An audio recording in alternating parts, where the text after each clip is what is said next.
Welcome to Content Analysis.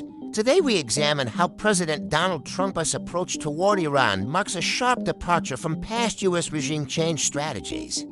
Based on reporting by Axios journalist Herb Scribner, the central issue is this: Trump's recent military strikes on Iran, and his open call for Iranians to take over their government signal a different playbook from earlier American interventions, historically when the United States sought regime change.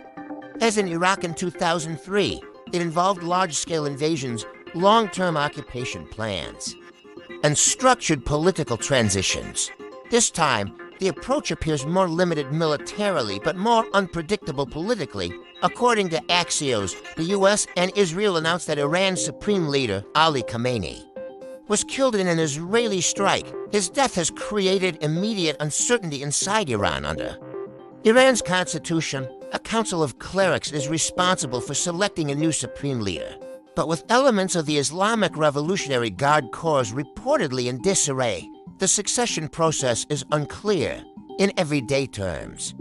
It's like a company suddenly losing its CEO during a crisis. Leadership confusion can ripple through every department. Trump's public message to Iranians was strikingly direct.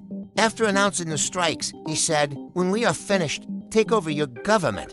It will be yours to take. This represents a gamble."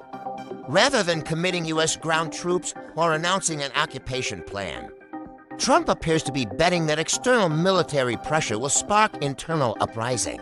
It is similar to shaking a fragile structure and expecting it to collapse from internal cracks without physically stepping inside to dismantle it.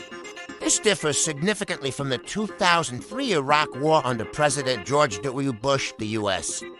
deployed approximately 200,000 troops in a full-scale invasion to remove Saddam Hussein. Baghdad fell within weeks. Hussein was captured months later, and the U.S. led an interim government before transferring sovereignty. There was a defined objective: eliminate alleged weapons of mass destruction and remove Hussein from power. Whether successful or not, it involved direct control over the aftermath.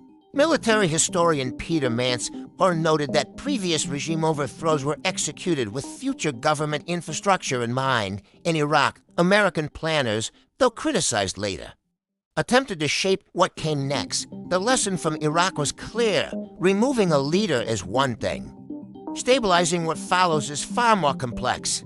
In daily life, this is like demolishing a house without a blueprint for rebuilding. You may clear the structure, but you're left exposed to chaos. The contrast also extends to Venezuela. In January, the Trump administration removed Venezuelan leader Nicolas Maduro through what was framed as a law enforcement operation. While special forces were involved, the broader government infrastructure largely remained intact.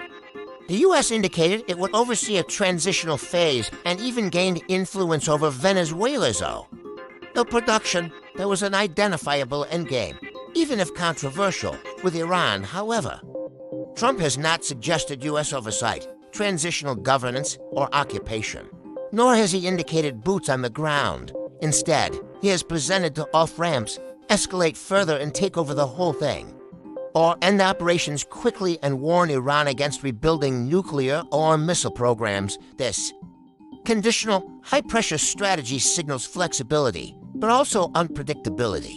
The strikes followed months of failed diplomacy over Iran's nuclear program during Trump's second term. Tensions steadily mounted, culminating in direct military action. Iran has retaliated by striking U.S. bases, and casualties are mounting, according to the Associated Press.